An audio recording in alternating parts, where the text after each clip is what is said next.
En el mes de diciembre del año 2019, la población madrileña alcanzó la cifra de 3.266.126 personas. Una cantidad tan elevada de habitantes como de vidas, al fin y al cabo, y que nos permite realizar unos cálculos realmente interesantes. Por ejemplo, es muy probable que hoy día esté siendo el día más feliz de la vida de muchos madrileños, mientras que para otros será recordado como el peor día de su vida.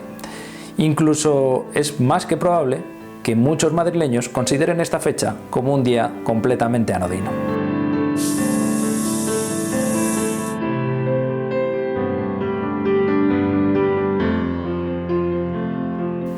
Incluso puede que tres vidas tan diferentes como estas de las que os hablo se estén cruzando hoy mismo en este mismo lugar, en la mismísima Puerta del Sol. Puede incluso que estas tres personas tengan, sin saberlo, un conocido en común. Como también es probable que todas las personas que en este mismo instante estén en la Puerta del Sol estén unidas por una sola persona.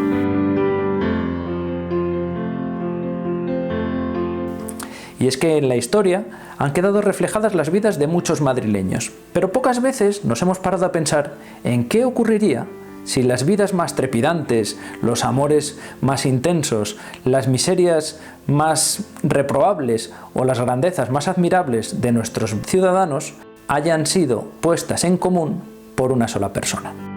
Por eso, hoy vamos a ver cómo 7 vidas se entrelazan en Madrid como las vidas de un gato, y todo ello gracias a una sola persona.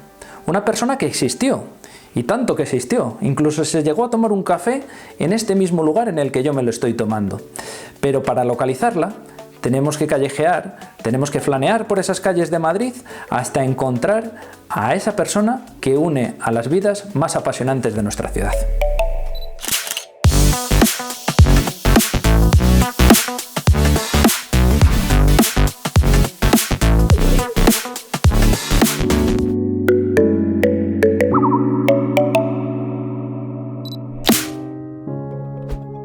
Una de esas grandes historias humanas nos la sitúa un miembro de la Real Academia de la Lengua justo aquí, en la calle Imperial, en ese siglo XIX. Precisamente en este lugar era donde dicen que vivió doña Francisca Juárez de Zapata, una de las grandes aristócratas de la España de aquel momento, que con más de 70 títulos nobiliarios acaba viviendo en este lugar, uno de los lugares más deprimidos en ese Madrid del siglo XIX y que tiene una explicación basada en el despilfarro que hizo esta mujer de su propia hacienda. La ruina económica de doña Francisca no sería muy diferente a la de otros tantos desastres económicos de las familias aristocráticas de Madrid. Sin embargo, esta historia tiene un aliciente especial, porque la persona que consiguió sacar a flote a esta familia, tanto a doña Francisca como a sus hijos Antoñito y Obdulia, fue la criada, Benina, una mujer de una extracción extraordinariamente humilde que no duda en lanzarse a las calles de Madrid para mendigar para su propia señora. Esto hizo que el protagonismo de esta mujer fuese enorme dentro de esta familia y más aún cuando doña Francisca pretende echarla de su servicio. Al final, Benina sigue trabajando para doña Francisca, pero precisamente gracias a los llantos inconsolables de los niños de la casa. Tanto Antoñito como Obdulia habían cogido tal cariño a esta sirvienta que impidieron por todos los medios que su madre la echase de su servicio, más aún cuando había sido la verdadera artífice de la recuperación económica de esta familia. Es un ejemplo de cómo las clases humildes pueden llegar a lo más alto a través de la moralidad.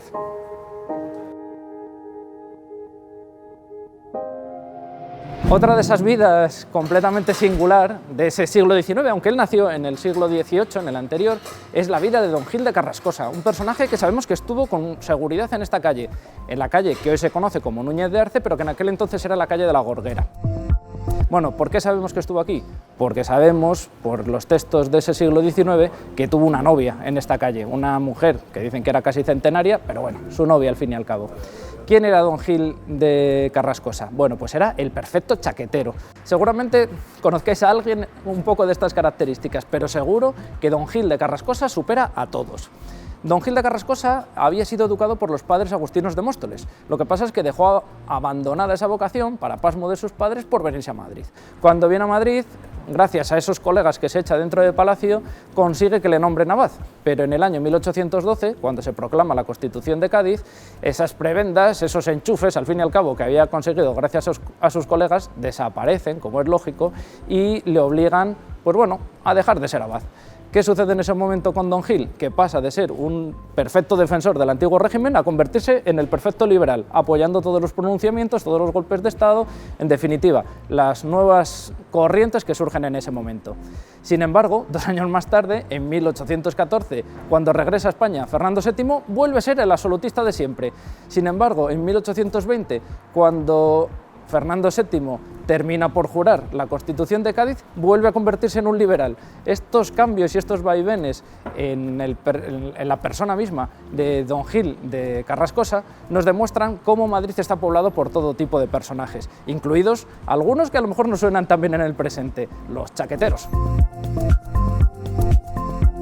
Y todo esto lo sabemos gracias a un reportero del periódico La Nación.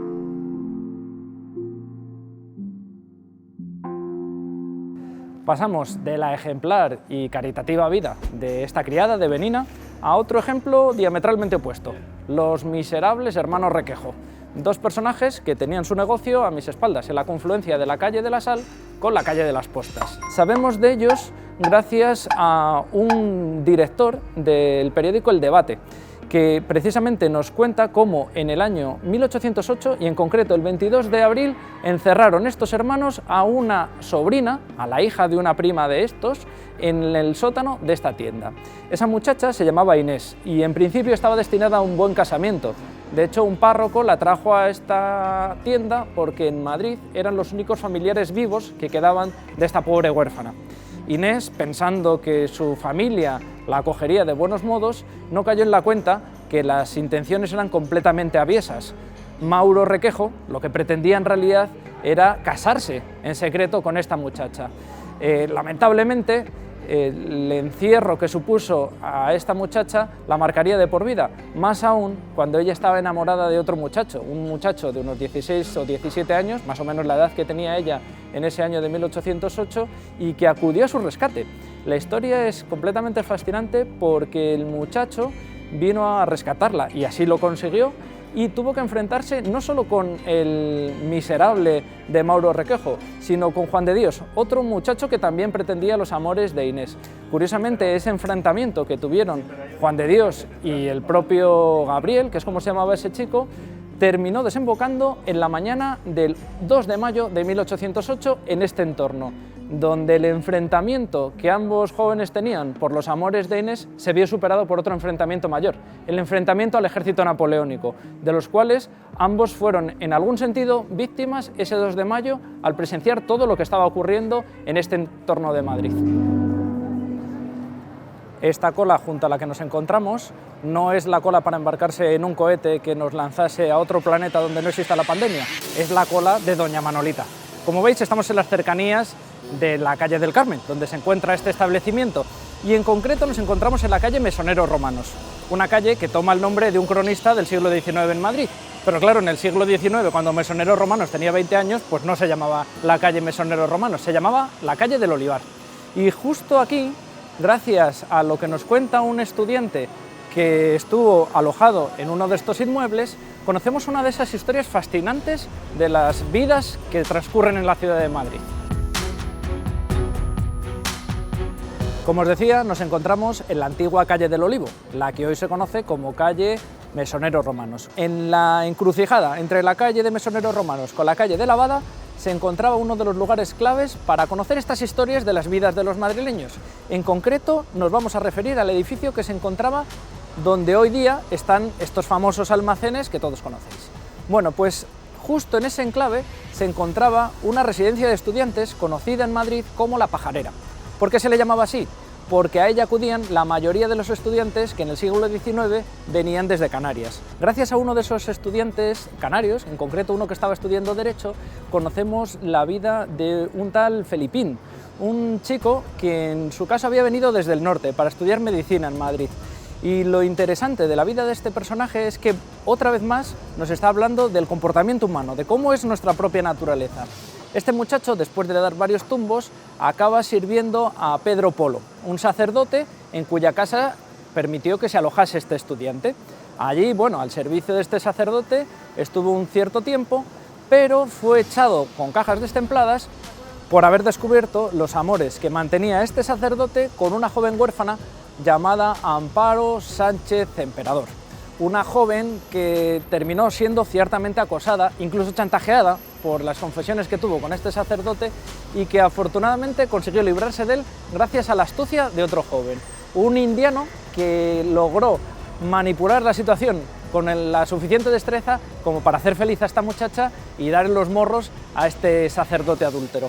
Gracias a este joven que estaba estudiando Derecho en Madrid, este joven de Canarias, conocemos esta historia, pero que no es la única, que nos habla de las vidas crápulas y las vidas de los sinvergüenzas que desgraciadamente poblaron entonces y ahora la ciudad de Madrid.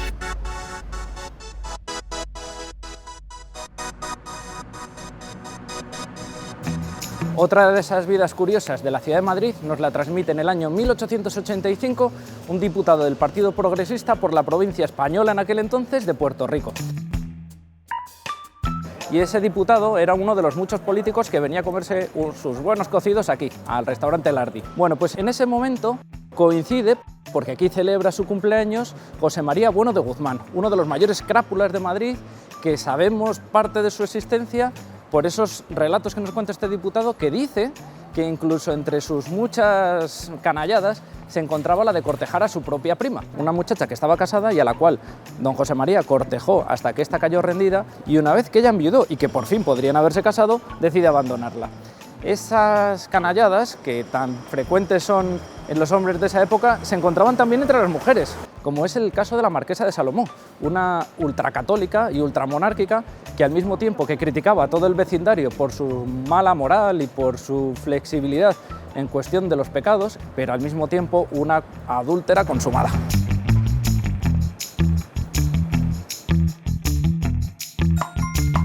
Pero no todas las vidas de los amantes que hubo en Madrid fueron vidas de crápulas, de hipócritas, de mala gente, en definitiva. También hubo amantes que fueron buenas personas, como por ejemplo el amante que tuvo Emilia Pardo Bazán y que nos habla justo de esta calle. Él nos cuenta que en esta calle ocurrió uno de los episodios fundamentales en la vida de un muchacho, de un niño que se llamaba Luisito Cadalso, que justo paró aquí, en los escalones de la iglesia de Juan de Alarcón. En este mismo enclave, el muchacho sintió que le iba a venir uno de esos ataques epilépticos que padecía. Viendo que su salud peligraba, decidió descansar momentáneamente en estos escalones. Justo cuando se detiene ahí, es cuando se encuentra con un anciano que a él le sonaba de haberle visto en otras ocasiones pidiendo limosna a las puertas de esta iglesia. Sin embargo, la barba era mucho más blanca y las manos estaban mucho más limpias. Por lo tanto, Luisito termina deduciendo que ese anciano solo puede ser una persona, el mismísimo Dios. Y efectivamente, el anciano se reconoce a sí mismo como Dios y le dice que no se preocupe, que todas esas perturbaciones que tiene el niño, del futuro que le espera a su abuelo, de cómo los niños del cole se meten con él llamándole miau, y todas estas cosas son problemas relativos. Curiosamente, este niño, del que posiblemente pocas veces habríais oído hablar, vivió y transitó por estas calles de Madrid. Él y otros tantos personajes, como hemos estado viendo, que singularmente tienen un personaje en común. Todos ellos conocieron a una sola persona, a una persona que les une a lo largo de todas sus vidas. Y esa persona es la que vamos a ver en el siguiente punto de nuestra ruta.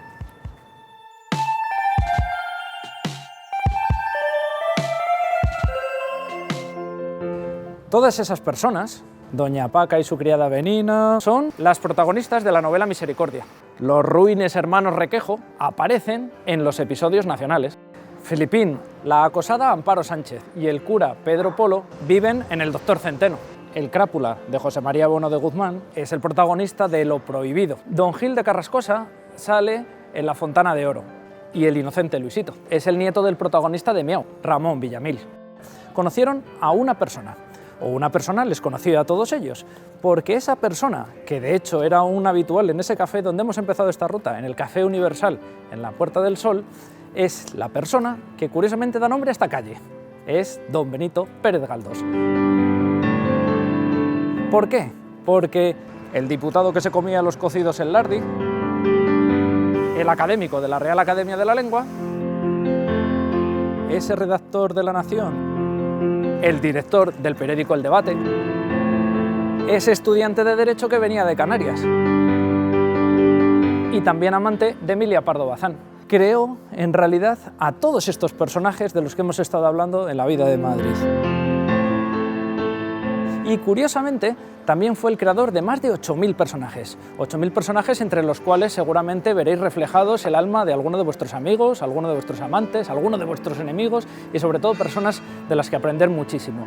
Por eso yo, Miguel Zorita, en este recorrido de hoy os animo a que leáis las novelas de Benito Pérez Galdós y que nos sigáis acompañando en las rutas que hacemos en las calles de Madrid.